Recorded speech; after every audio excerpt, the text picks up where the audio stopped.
Assalamualaikum warahmatullahi wabarakatuh. Nama saya Eli Zahara. Saya mahasiswa Universitas Islam Riau, jurusan Pendidikan Matematika semester 7. Nah, pada video pembelajaran kali ini kita akan membahas mengenai matriks. Nah, matriks ini merupakan salah satu materi yang ada pada matematika wajib kelas 11. Nah, adapun tujuan pembelajaran kita kali ini yaitu untuk memahami konsep matriks, jenis-jenis matriks, dan kesamaan matriks. Oke, jadi kalau dengar matriks gitu ya, jangan bingung dulu. Matriks itu hanya cara penyusunan. Nah, apa yang disusun yaitu elemen, komponen, entry atau unsur ya, yang terdiri atas baris dan kolom. Nah, untuk matriks sendiri itu diapit menggunakan tanda kurung. Kurung apa? Kurung siku. Nah, boleh juga menggunakan kurung biasa, tapi jangan menggunakan kurung kurawal ya. Nah, ini adalah contoh sebuah matriks. Nah, sesuai dengan definisi tadi, terdiri atas baris dan kolom ya. Nah, maka yang mana baris? Ini baris. Nah, baris itu yang ke samping ya. 301 ini merupakan baris 1. Nah, kemudian yang bawah 426 itu baris kedua. Nah, berarti kalau baris itu yang ke samping, maka yang ke bawah adalah kolom. Ini kolom 1, yang 02 ini kolom kedua, kemudian ini kolom ketiga. Ngerti ya? Nah, selain itu ada pula yang namanya ordo. Ini ordo. 2 kali 3 ini merupakan ordo. Ordo itu adalah cara penulisan banyaknya baris dan kolom. Jadi di sini ordonya 2 kali 3, artinya barisnya ada 2 dan kolomnya ada 3. Terdiri atas 2 baris dan 3 kolom. Seperti itu. Nah, ini cara penulisannya ya. Kalau barisnya ada 2, kemudian kolomnya 3, berarti A 2 kali 3. Contohnya seperti itu. Nah, kemudian ada pula yang namanya unsur kan pada definisi tadi. Nah, ini 301, 426 ini merupakan unsur atau komponen atau entry atau elemen ya. Nah, selain itu ada pula yang namanya alamat. Alamat di sini artinya letak. Nah, letak menunjukkan bahwa di mana sih letak 3 itu gitu. Letak unsur matriks itu di mana gitu kan. Jadi kita harus mengetahui alamatnya atau letaknya. Nah, alamat pada matriks itu dinotasikan dengan AIJ. Cara membacanya itu unsur pada matriks A baris ke I kolom ke J. Nah, ini ya. Nah, jadi I-nya merupakan barisnya, kemudian J-nya adalah kolom. Nah, contohnya A21, artinya unsur pada matriks A, baris kedua, kolom ke-1. Yang mana baris kedua? Tuh, yang baris kedua 426 ya, 426. Kemudian kolom ke-1. Kolom ke-1-nya ada 4. 3 dan 4, berarti yang termasuk adalah 4, yaitu A21 sama dengan 4. Nah, contoh selanjutnya A23, artinya unsur pada matriks A, baris kedua, kolom ketiga. Baris kedua yang mana? Baris kedua ada 426, berarti yang 301 nggak termasuk ya. Nah, tinggal 426. Kemudian kolom ketiga. Kolom ketiga ada 1 dan 6. 1 tadi kan nggak termasuk kan? Karena dia baris pertama. Berarti yang termasuk kolom ketiga adalah si 6-nya. Maka A23 adalah 6. Nah, contoh terakhir. A12, artinya unsur pada matriks A, baris ke-1, kolom kedua. Baris ke-1 yang mana? 301 ya kan? Yang bawah berarti nggak termasuk. Kemudian kolom kedua karena A12. Kolom kedua ada 02 yang ke bawah itu kan? Maka A12 adalah si 0 ya. Ngerti sampai sini? Oke. Nah, jadi ingat aja baskom, baris kolom. Baris yang ke samping, kolom yang ke bawah. Oke? Nah, ini misalkan kakak kasih contoh, ini adalah sebuah matriks misalnya. Nah, ini kan terdiri atas baris dan kolom nih ya kan. Anggap aja yang Monday dan Thursday itu 0 ya, angkanya 0. Nah, jadi misalkan kakak katakan baris misalkan ini merupakan sebuah matriks A. Kemudian kakak bilang A1 A14. Berarti baris ke-1 kolom ke-4. Baris ke-1 itu ya ada 1 2 3 4 5. Kolom ke-4 Monday, Tuesday, Wednesday, Thursday. Berarti si 2 ya. Si 2-nya adalah A14. Contoh lagi, misalkan A25. Berarti baris kedua kolom ke-5. Baris kedua yang mana? Si 6, 7, 8, 9, 10, 11, 12 itu kan baris kedua. Kolom ke-5-nya itu ada Monday, Tuesday, Wednesday, Thursday, Friday. Berarti si Friday. Nah, berarti tadi ada 10 ya kan, yang disitu termasuk, maka A25 merupakan hasilnya adalah 10. Nah, selanjutnya ada contoh dalam kehidupan sehari-hari ya. Contoh kontekstualnya, seorang wisatawan hendak berlibur ke beberapa tempat wisata yang ada di Pulau Jawa. Untuk memaksimalkan waktu liburan, dia mencatat jarak antara kota-kota tersebut sebagai berikut. Nah, itu ya, Bandung ke Semarang 367 km dan seterusnya. Nah, dapatkah kamu membuat susunan jarak antar kota tujuan wisata tersebut jika wisatawan tersebut memulai perjalanannya dari Bandung? Nah, ingat ya, dari Bandung. Kemudian, berikan makna setiap angka dalam susunan tersebut. Nah, ketika kita ingin membuat matriksnya, maka kita bisa membuat tabelnya terlebih dahulu supaya tidak bingung. Nah, karena memulainya dari Bandung, kita tulis untuk kota awalnya itu Bandung. Kemudian Semarang, baru ke Jogja. Nah, jadi kalau kita tetap di Bandung ya, Bandung tetap di Bandung itu 0 km. Kemudian Bandung Semarang 367 km. Bandung ke Jogja 428. Begitu juga Semarang Bandung. Nah, 367 berarti Bandung Semarang sama Semarang Bandung sama ya kan, karena ya sama jaraknya gitu, bolak-balik pun. Nah, kemudian Semarang tetap di Semarang 0. Nah, begitu pula seterusnya ya. Maka kita bisa membuat matriksnya, tinggal disusun aja berdasarkan tabel yang udah kita buat. 0, 367, 428, 367, 0, 115 dan seterusnya. Seperti itu ya, sampai ke 0 yang terakhir itu. Gampang kan?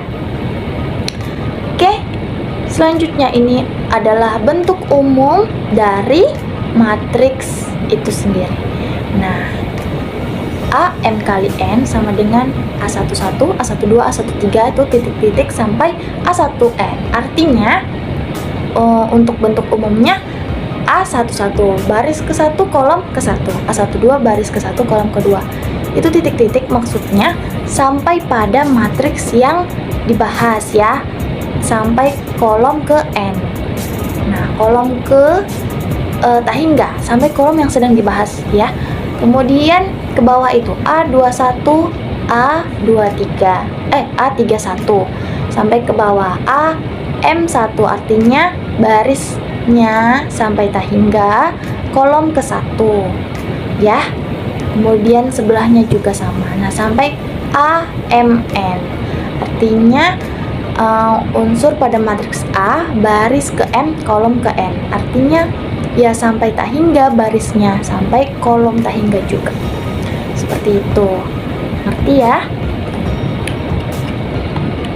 Nah, kemudian ada jenis-jenis matriks. Nah, di sini kita juga harus tahu apa-apa aja sih nama-nama dari matriks itu.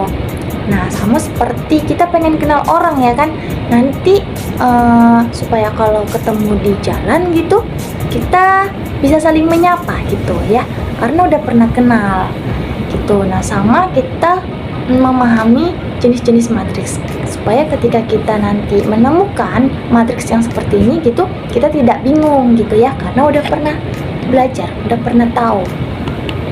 Nah, di sini ada matriks baris, ada matriks kolom, ada matriks persegi panjang, kemudian matriks persegi, matriks segitiga, matriks diagonal, matriks identitas, dan matriks nol. Nah, jadi ada 8 yang harus kita ketahui. Sebenarnya ada banyak. Kalian bisa searching di Google atau di YouTube atau dimanapun ya. Tapi yang wajib kita ketahui ini ada 8. Nah, oke, akan kita bahas satu persatu ya. Yang pertama itu adalah matriks baris. Ya, matriks baris artinya matriks yang terdiri atas satu baris saja. Nah, ini dilambangkan dengan A1 kali N. Artinya barisnya ada satu, kolomnya ya terserah gitu. Tergantung matriks yang sedang dibahas. Nah, jadi terdiri atas satu baris saja ya. Contohnya ini A1 kali 4. Ada 5, 2, 0, 4. Ini sembarang aja angkanya kakak buat untuk contoh. Jadi ini terdiri atas satu baris kan, ke samping, kemudian kolomnya ada 4. 5, 2, 0, 4. Oke, ngerti ya untuk matriks baris. Selanjutnya ada matriks kolom. Iya, matriks kolom itu kebalikan dari matriks baris. Artinya terdiri atas satu kolom saja. Nah, ini dilambangkan dengan A N kali 1. Ya, N kali 1. Nah, artinya barisnya ya terserah, tergantung matriks yang sedang dibahas. Kemudian kolomnya ada satu saja. Oke, ini contohnya A3 kali 1. Berarti barisnya ada 3. 2, 4, 1. Kemudian kolomnya ada 1. Gitu ya. Ngerti? Oke. Selanjutnya ada matriks persegi panjang. Sesuai dengan namanya matriks persegi panjang, berarti ada panjang, ada lebar. Berarti ada yang panjang, ada yang pendek. Makanya ini dinotasikan dengan M kali N gitu. Misalnya di sini matriks A berarti A M kali N. Artinya jumlah baris sama kolomnya itu berbeda ya. Banyaknya baris dengan kolom itu berbeda. Nah, untuk contoh ini A3 kali 2. Jadi panjangnya itu ke bawah ya. Kemudian lebarnya itu ke samping. Jadi barisnya itu ada 3, kolomnya ada 2. Oke? Ngerti? Nah, yang keempat itu ada matriks persegi. Matriks persegi ini sesuai dengan namanya ya, berarti setiap sisinya itu sama panjangnya. Berarti artinya apa? Ya, banyaknya baris dengan kolomnya harus sama supaya dia panjangnya sama gitu. Nah, ini dinotasikan dengan AN kali N. Ya. A di sini untuk simbol saja ya, kalau tergantung dari matriksnya itu sendiri. Nah, jadi banyak baris dan kolomnya itu harus sama. Nah, contohnya ini A3 kali 3 berarti A4 kali 4, A5 kali 5 bisa ya. Kalau A5 kali 5 berarti barisnya ada 5, kolomnya ada 5 gitu. Nah, pada matriks persegi ini ada yang istimewa namanya diagonal utama. Diagonal utama itu 1, 2, 8. Nah, artinya diagonal unsur pada diagonal utama itu merupakan yang dari sudut kiri atas ke sudut kanan bawah. Ini namanya diagonal utama. 3 biji ini ya, 3 angka, 1, 2, 8. Kemudian ada yang namanya diagonal samping. Diagonal samping ini ada 4, 2, 3. Oke, ini tadi diagonal utama. Nah, untuk diagonal samping ada 4, 2, 3. Oke. Nah, jadi yang harus diingat itu diagonal utama aja supaya tidak ketukar ya. Karena ini berpengaruh pada matriks-matriks berikutnya. Ngerti ya? Sampai di sini ada yang bingung banget? Enggak kan? Oke, gampang banget. Nah, selanjutnya yang kelima ada matriks segitiga. Nah, matriks segitiga ini syaratnya harus matriks persegi. Apa tadi matriks persegi? Ya, baris dan kolomnya harus sama, banyaknya baris dengan kolom harus sama. Nah, matriks segitiga ini ada dua, matriks segitiga atas dan matriks segitiga bawah. Apa sih matriks segitiga atas itu? Matriks segitiga atas itu adalah ketika semua unsur di bawah diagonal utamanya itu adalah 0. Nah, kalau matriks segitiga bawah itu nanti kebalikannya. Ya, berarti elemen di atas diagonal utamanya itu 0. Kalau tadi matriks segitiga atas itu di bawah diagonal 0 semua, kalau matriks segitiga bawah itu elemen di atas diagonal utamanya 0 semua. Gitu. Nah, untuk contoh matriks segitiga atas. Nah, jadi untuk diagonal utamanya itu kan ada 1, 2, 8. Nah, berarti di bawah 1, 2, 8 itu 0, 0, 0 itu ya kan? Nah, udah 0 semua tuh kan? Berarti ini namanya matriks segitiga atas. Kalian tinggal tutup aja si 0 yang 3 itu, berarti segitiganya ada di atas. Nah, ini untuk contoh matriks segitiga bawah. Nah, diagonal utamanya itu 1, 2, 8 itu kan dari sudut kiri atas ke sudut kanan bawah. Nah, kemudian tutup aja 0, 0 yang atas itu, yang ada 3, itu namanya matriks segitiga bawah, karena segitiganya jadi ada di bawah. Oke. Nah, ini untuk matriks A3x3 kebetulan ya. Nanti kalau A4x4 ya udah sesuaikan aja. Berarti pokoknya elemen di bawah diagonal utama itu 0 semua, berarti itu matriks segitiga atas. Nah, begitu pula kebalikannya. Nah, selanjutnya ada matriks diagonal. Matriks diagonal ini gampang banget diingat. Syaratnya itu harus persegi ya kan? Karena kita mengikut sertakan si diagonal utama, jadi harus matriks persegi. Yang ada diagonal utama kan di matriks persegi saja ya kan. Nah, selanjutnya semua elemennya adalah 0 kecuali elemen pada diagonal utama. Artinya elemen diagonal utamanya itu terserah angkanya berapa, selebihnya itu harus 0. Contoh ini A3x3 ya kan, berarti untuk diagonal utamanya kan 6, 2, 8. Nah, sisanya 0 ya kan. Ini dinamakan dengan matriks diagonal. Ngerti? Oke. Selanjutnya ada matriks apa ya? Matriks identitas. Ya, matriks identitas ini syaratnya juga harus matriks persegi. Ya, karena kita melibatkan apa tadi? Melibatkan diagonal utama. Nah, untuk matriks persegi itu semua elemennya itu 0 kecuali yang pada diagonal utama. Nah, kemudian yang kedua syaratnya adalah elemen pada diagonal utamanya itu harus apa? 1 ya. Ini syarat ketiganya. Nah, semua elemen pada diagonal utamanya itu 1. Ini contohnya ya supaya lebih ngerti. Nah, untuk membedakan matriks identitas dengan matriks diagonal tadi, sama-sama 0 berarti kan selain diagonal utamanya. Nah, tapi kalau matriks diagonal tadi, elemen pada diagonal utamanya itu boleh 1, 2, 3 dan seterusnya ya. 0 juga boleh. Nah, tapi kalau matriks identitas ini harus 1 semuanya pada elemen diagonal utamanya. Ngerti ya? Namanya aja 1 ya, identitas. Sama kayak agama kita ya kan? Agama kita 1 sebagai identitas kita. Nah, sama kayak ini matriks identitas. Berarti untuk mengingatnya pada elemen diagonal utamanya itu harus angka 1. Dan dinotasikan dengan huruf I kalau matriks identitas ini. Jadi di situ I 3x3 gitu ya. Biasanya disimbolkan dengan huruf I. Nah, kemudian yang terakhir adalah matriks 0. Matriks 0 ini gampang banget. Ini terserah ordonya berapa aja ya. Mau 3x4, 4x4, 5x6 gitu, atau sama 2 kali 2 gitu ya.